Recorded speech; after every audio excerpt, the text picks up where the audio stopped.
Kolkata rape murder कांड से जुड़ी हुई बड़ी खबर। आरजी कर अस्पताल पर हमले के नए वीडियो ने चौंका दिया है।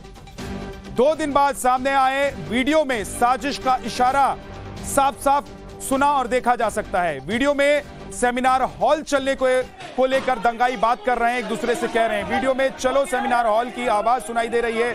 सेमिनार हॉल में हुई थी लेडी डॉक्टर से दरिंदगी।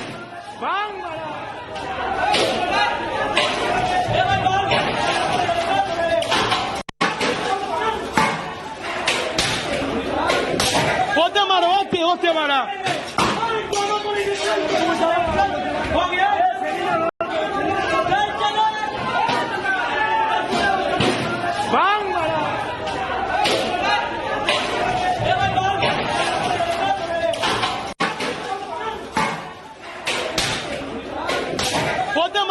होते मारा हो गया।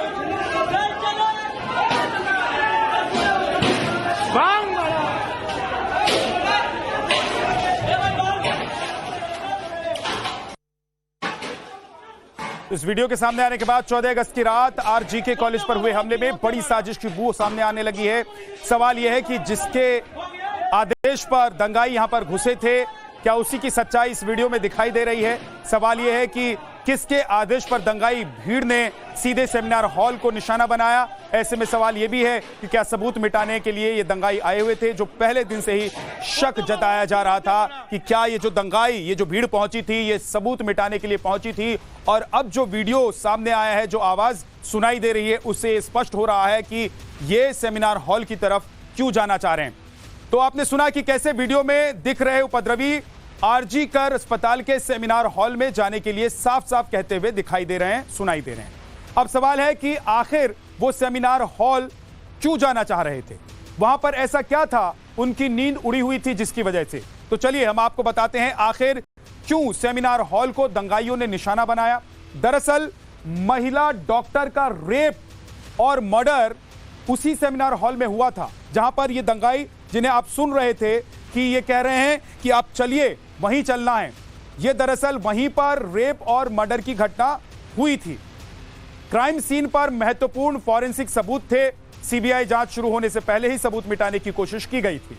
क्राइम स्पॉट पर रिनोवेशन के बाद भी सबूत बचे थे। क्राइम स्पॉट को पूरी तरीके से बर्बाद करने की साजिश रची गई थी, जिससे सीबीआई सही क्राइम सीन रिक्रिएट नहीं कर पाती और मामले के तह तक पहुंचना सीबीआई के लिए बहुत मुश्किल हो जाता। यही ये दंगाई करना चाहते थे। लेकिन सवाल फिर वही है कि इन दंगाइयों को, इस भीड़ को भेजा किसने था? इन उपद्रवियों को भेजा किसने था?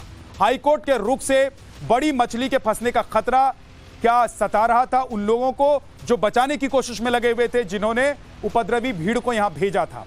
तोड़फोड़ से सीबीआई जांच को भटकाने की क्या एक बड़ी रणनीति थी और उसी रणनीति के तहत भीड़ को यहां पर भेजा गया, लोगों को भेजा गया, ताकि वो सेमिनार हॉल में जाकर जहां पर रेप और हत्या की घटना हुई थी, वहां के सबूतों को मिटा सके। एक बड़ी खबर आपको बता देते हैं। कोलकाता रेप पीड़ित के पिता का बयान सामने आया है। उन्होंने कहा है कि मेरी बेटी को कॉलेज में दिक्कत थी।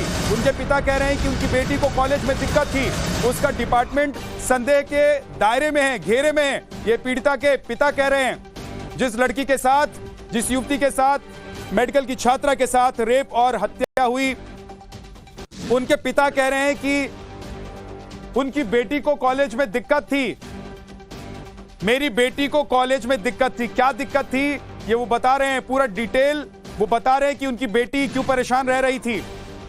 और वो कह रहे हैं कि जो शक है, शक के दायरे में वो डिपार्टमेंट भी है जहां पर उनकी बेटी पढ़ने के लिए जाती थी।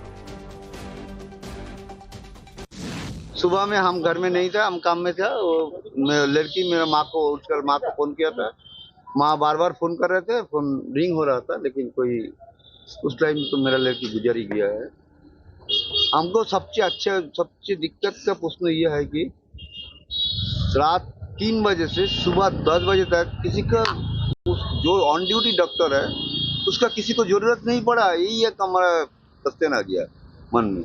शिकायत की कि कॉलेज में उन्हें कोई दिक्कत थोड़ा है? उसका दिक्कत था कॉलेज में, पूरा डिपार्टमेंट, इसलिए डिपार्टमेंट को हम बोला है, डिपार्टमेंट पूरा सस्पेक्ट में है। हम क्या बोला, 7 घंटे से लड़की का जो ऑन ड्यूटी ऑन कॉल में डॉक्टर है, उसको 7 घंटा में किसी का जरूरत नहीं पड़ा।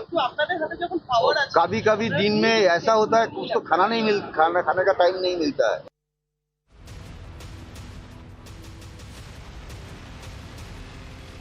मृतक के पिता को आप सुन रहे थे, वो बता रहे हैं कि कॉलेज में उनकी बेटी के साथ क्या परेशानी थी। अब आपको सबूतों के साथ कैसे छेड़खानी करने की कोशिश की जा रही थी, कैसे सबूतों को मिटाने की कोशिश की जा रही थी, सेमिनार हॉल में भीड़ क्यों घुसना चाहती थी और सेमिनार हॉल में ऐसा क्या था जिसको वो मिटा देना चाहते थे सीबीआई जांच शुरू होने से पहले। एक रिपोर्ट दिखाते हैं। जिस तरह से दंगाइयों और उपद्रवियों ने हमला किया, सवाल उठता है कि किस उद्देश्य से जो है इस पूरे हमले को अंजाम दिया गया। क्या सबूत मिटाने की कोशिश की जा रही थी? क्योंकि हम फिलहाल उसी इमरजेंसी वार्ड में हैं और हम आपको एक अहम तस्वीर दिखाते हैं। आप देखिए, यहाँ पर ये एक सीसीटीवी कैमरा है, उसे तोड़ दिया गया है। तो जो दंगाई यहाँ पर पहुंचे थे, जिन्होंने यहाँ पर पूरे जो है तोड़फोड़ मचाई, इस स्ट्रेचर को देखिए उल्टा दिया गया है और यहाँ पर जो बेड है, जो रैक है, ये तमाम चीजों को क्षति पहुंचाई है। लेकिन अगर कोई एक चीज जो बेहद महत्वपूर्ण है वो ये है कि जहां जहां ये दंगाई और उपद्रवी पहुंचे और तोड़फोड़ मचाई, वहां पर उन्होंने जो है किस तरह से सीसीटीवी कैमरों को जो है पूरी तरीके से नष्ट कर दिया। आप मेरे हाथ में देख पा रहे होंगे, ये एक और इस इमरजेंसी रूम का सीसीटीवी कैमरा है।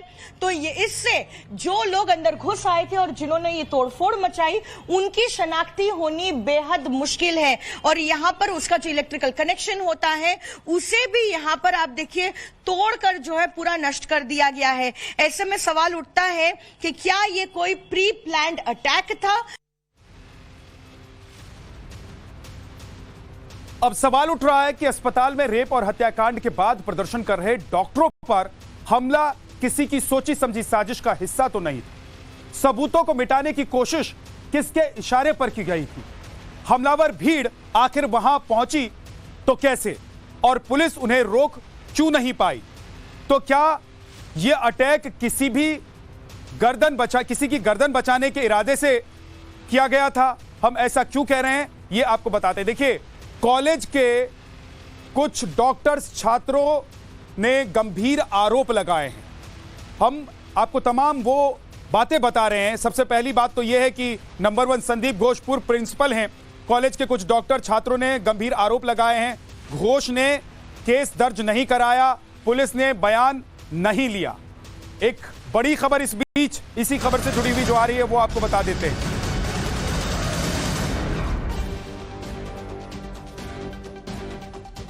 कोलकाता रेप मर्डर केस में सीबीआई सूत्रों से बड़ी खबर है। वारदात की रात सीसीटीवी में 2 बार दिखा आरोपी संजय। रात 11 बजे अस्पताल में घूमता दिखा संजय। ये सूत्रों के हवाले से खबर है। जो सीसीटीवी फुटेज है उसमें संजय रे 2 बार घूमता हुआ दिखाई दिया और किसी मकसद से वो अंदर गया और उसके बाद बाहर निकला, ये भी संदेह पैदा हो रहा है। सूत्रों से जो हमें जानकारी मिल रही है उसके मुताबिक आरोपी संजय रे रात 11 बजे अस्पताल में घूमता हुआ दिखाई देता है। सीसीटीवी में 2 बार वो नजर आता है, जिसे सबसे पहले इस मामले में गिरफ्तार किया गया है। संजय रे सीसीटीवी में दिखाई दे रहा है, किस मकसद से वो गया था और सेमिनार हॉल में आखिर क्या वो घुसा था, क्योंकि सीसीटीवी में वो साफ तौर पर दिखाई दे रहा है।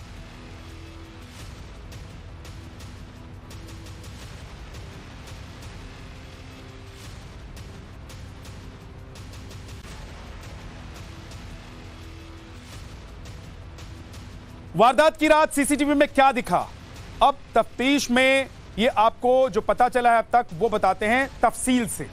अभी तक की जो जांच हुई है उसमें क्या क्या पता चला है।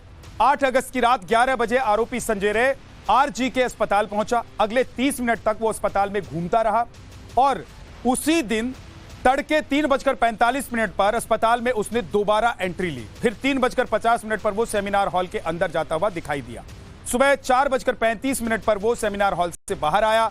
फिर 4:37 पर आरोपी संजय रे अस्पताल परिसर से बाहर निकल गया। यह सब सीसीटीवी में कैद है, यह सब दिखाई दे रहा है कि संजय रे वहां पहुंचा और इसीलिए संजय रे को सबसे पहले उठाया गया, उसे गिरफ्तार किया गया, उससे पूछताछ की गई है। अब एक बड़ी खबर बता देते हैं आपको इसी खबर से जुड़ी हुई।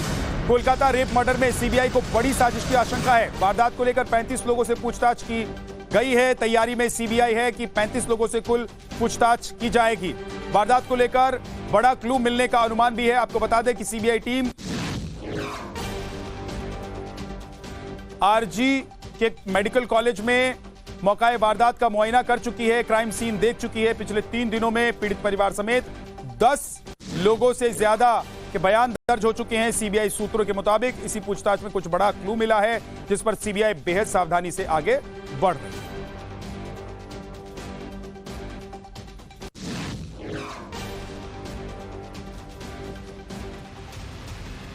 सूत्रों के मुताबिक सीबीआई ने 30 से 35 लोगों की एक लिस्ट तैयार की है, जिसमें मृतक के कुछ दोस्त भी शामिल हैं।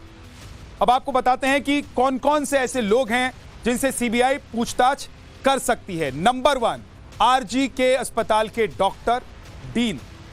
नंबर 2, आरजी के अस्पताल के स्टूडेंट जो ट्रेनी हैं। नंबर 3, आरजी के अस्पताल के गार्ड जो वॉचमैन हैं। और नंबर 4, मृतक डॉक्टर के दोस्त या फिर जो करीबी हैं, जिनसे ज्यादा लगाव था उनका या जो ज्यादा परिचित थे, उनसे पूछताछ करने की तैयारी है। नंबर 5, शक के घेरे में पूर्व प्रिंसिपल संदीप घोष भी हैं, उनसे भी पूछताछ की तैयारी है। कुल मिलाकर 35 लोगों की एक लिस्ट तैयार की गई है, जिसमें ऐसे तमाम लोगों को शामिल किया गया है जो पीड़िता के इर्द गिर्द रहते थे या उस घटना के वक्त वहां मौके पर मौजूद हो सकते थे या आसपास में वो मौजूद रहे होंगे। उनसे पूछताछ करने के लिए एक पूरी लिस्ट तैयार की गई है। बड़ी खबर आपको बता देते हैं, 9 दिनों से देश भर में डॉक्टर्स का प्रदर्शन जारी है। अभी भी अलग अलग शहरों में हड़ताल है डॉक्टरों का। कई शहरों में डॉक्टरों ने आक्रोश रैली निकाली है। डॉक्टर्स का कहना है कि वो अस्पताल को घर मानते हैं। अब अगर उनका घर ही सुरक्षित नहीं है तो वो कहां जाएंगे। कोलकाता रेप मर्डर केस के बाद पूरे देश में उबाल है, लोगों में गुस्सा है।